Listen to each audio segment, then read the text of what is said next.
Как вы в целом оцениваете ситуацию на дорогах Ингушетии и по сравнению с аналогичным периодом прошлого года? Количество аварий стало больше или все же снизилась статистика? В Республике Ингушетия за истекший период этого года совершено 99 дорожно-транспортных происшествий, аналогичный период 104, в результате которых погибло 32 человека, аналогичный период 45. То есть снижение в этом году наблюдается. Все силы стражи правопорядка направлены на снижение аварийности на дорогах Ингушетии, заявляет на пресс-конференции с журналистами региональных СМИ в Рио начальник управления госавтоинспекции МВД по республике Султан Зурабов. Проводятся профилактические рейды, а также информационные акции. Много мероприятий запланировано перед началом учебного года в рамках социальной кампании продвижения безопасности. Период с августа по сентябрь именно в рамках этой кампании профилактические мероприятия будут проводиться. Нетрезвый водитель, ребенок, пассажир, ремень безопасности и по пешеходам.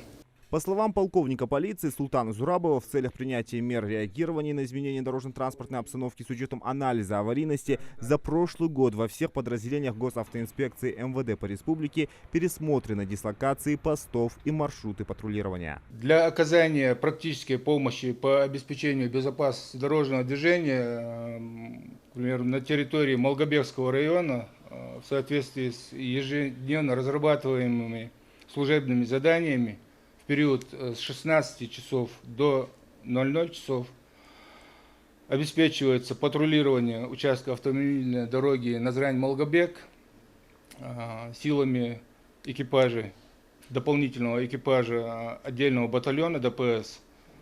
Данные меры позволили снизить показатели аварийности на данном участке дороги.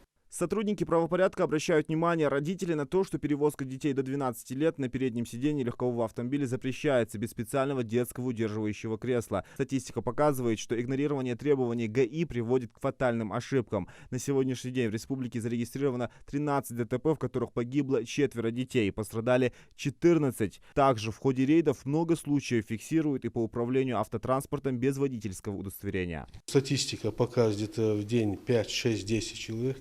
Уже по итогам 7 месяцев приблизительно где-то около 3000 уже оформлены таких лиц.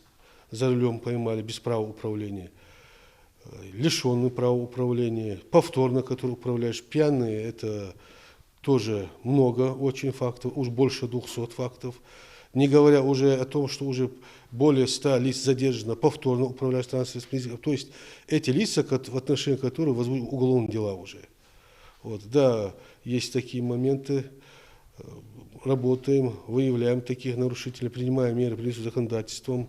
Таким образом, навести порядок на дорогах получится только совместными усилиями и с осознанием каждого автолюбителя того, что он несет ответственность не только за свою, но и чужие жизни. В регионе уже стартуют дополнительные мероприятия по профилактике ПДД в рамках кампании продвижения безопасности.